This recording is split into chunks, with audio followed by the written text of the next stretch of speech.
Hello students, in last lecture we discussed about Raoult's law for liquid solution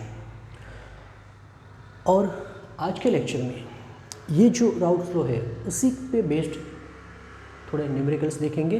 बाद में liquid और gas solution के लिए routes law की डिस्कशन करेंगे। तो फर्स्ट क्वेश्चन है example number 2.5 vapour pressure of chloroform and dichloromethane at 298 Kelvin are 200 millimeter of Hg and 415 millimeter of Hg respectively। तो क्या दिया हुआ है, क्लोरोफॉर्म एंड डाइक्लोरोमीथेन दोनों का वेपर प्रेशर दिया हुआ है। ये दोनों का वेपर प्रेशर जो भी है वो प्योर फॉर्म में है। तो हम ये लिख सकते हैं कि pure vapour pressure of chloroform is equal to 200 millimetre Hg and pure vapour pressure of dichloromethane is 415 millimetre of Hg। बराबर। तो कैलकुलेट क्या करना है, calculate the vapour pressure of the solution, मतलब कि हमें preparing by mixing 25.5 gram chloroform and 40 gram of carbon dichloromethane. तो first हमें जो ढूंढना है फर्स्ट वो है P टोटल, मतलब वेपर प्रेशर ऑफ सॉल्यूशन। ठीक है, चलो बताओ लिक्विड सॉल्यूशन के लिए क्या फॉर्मूला था। P total is equal to क्या था, P1 plus P2। What is P1, that is P not 1 x1 plus P not 2 x2, यही था ना फॉर्मूला। तो ये फॉर्मूला ही यूज़ करेंगे।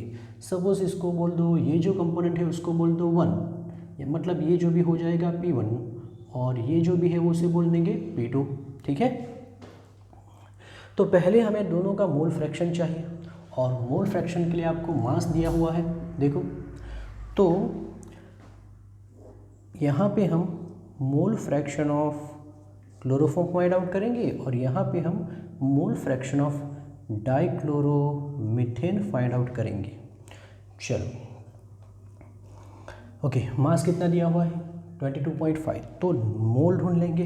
1 मोल इस क्या होता है, मोल बराबर मास बाई मोलर मास। तो मास दिया हुआ है 25.5 और क्लोरोफॉर्म का अगर आप फाइंड आउट करोगे तो कितना मिलेगा 119.5।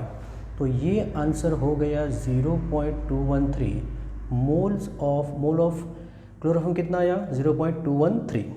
उसी तरह N2, चलो N2 का मास मतलब कितना है, देखो 40 और ये हो जाएगा 85, तो ये आंसर कितना आएगा 0.47।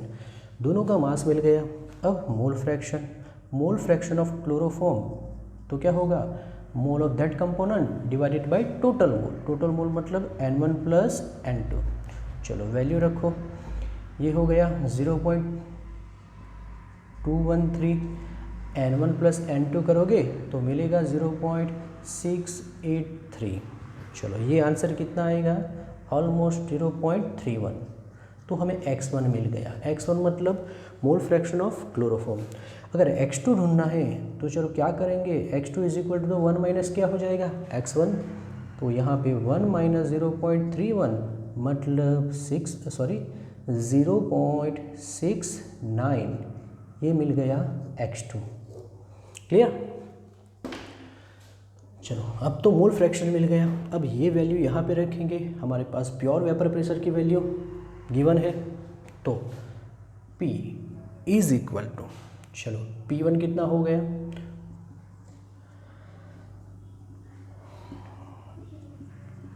फ्रॉम इक्वेशन 1, चलो P1 कितना हो गया, P1 मतलब ये तो हो जाएगा 200। What is x1, x1 is equal to 0.31 plus P2 क्या है, P2 इज इक्वल टू 415 और x2 0.69 है। ठीक है, ये कैलकुलेट करोगे, ये मल्टीप्लिकेशन करोगे तो आंसर 62.2 के आसपास आएगा और ये 285.9 या 1 के आसपास आएगा। 1 जैसा ही है, ठीक है, कोई भी चलेगा। चलो दोनों को ऐड कर दो, कितना हो जाएगा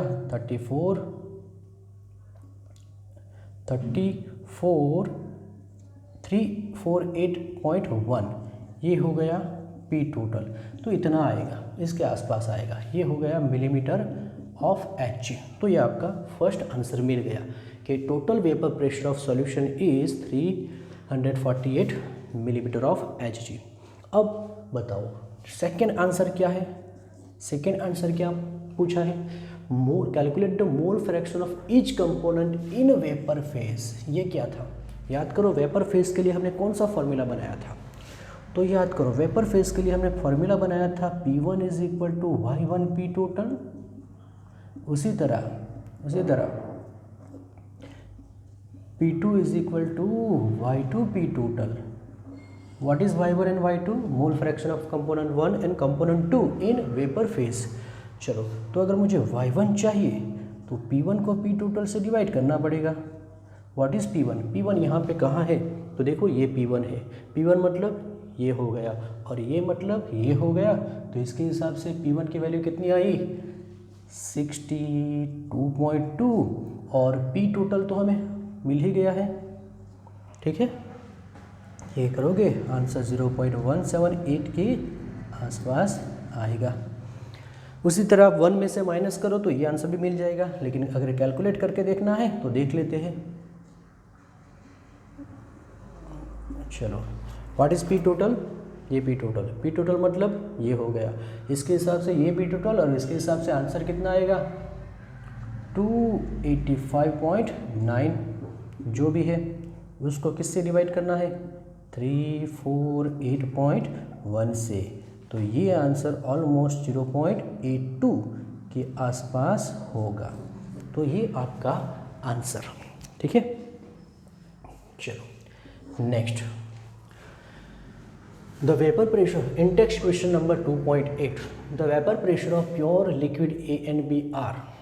चलो पी ए प्योर फॉर्म में दिया हुआ है कितना 450 millimetre of H G and P naught B कितना 700 millimetre of H G respectively at 350 kelvin. Find out the composition of the liquid mixture if total vapour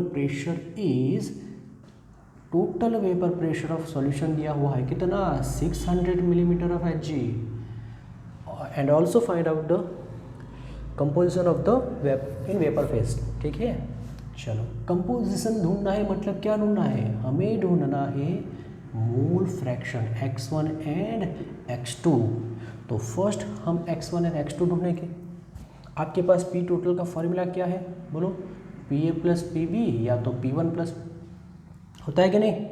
चलो P1 प्लस P2, फिर what is P1 not x1 plus P2 naught x2 हो जाएगा क्या नहीं।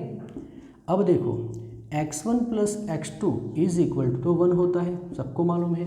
तो यहाँ पे मुझे x1 की वैल्यू रखनी है तो क्या रखूँ, therefore x1 is equal to 1 minus x2, तो ये वैल्यू यहाँ पे रखेंगे। तो P is equal to P1 naught 1 minus x2 plus P2 naught x2।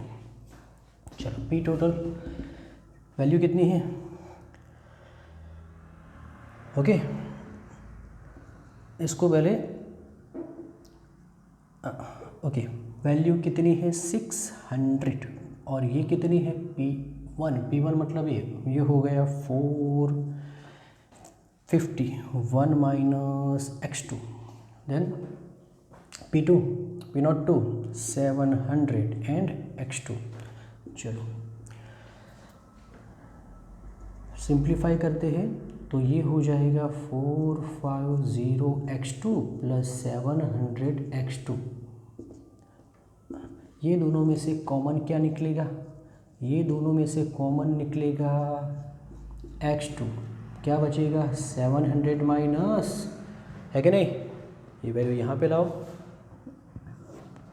तो 600 माइनस 450 इज इक्वल टू 700 में से तो कितना मिलेगा 250 x2, ये बचेगा 150 divided by 250 is equal to x2, और ये x2 मिलेगा आपको 0.6। चलो अगर x2 0.6 मिले तो यहाँ पे 0.6 रखूँ तो x1 हो जाएगा 0.4। तो ये एक आंसर मिल गया कि सॉल्यूशन में कंपोजिशन क्या है 0.6 और 0.4। नेक्स्ट हमें वेपर फेज में ढूंढना है। वेपर फेज में, चलो वेपर फेज का फॉर्मूला क्या था बताओ। वेपर फेज का फॉर्मूला क्या है, अभी तो लिखा हमने P1 is equal to Y1 P total. तो Y1 इज इक्वल टू क्या हो जाएगा, Y1 इज इक्वल टू क्या हो जाएगा, P1 P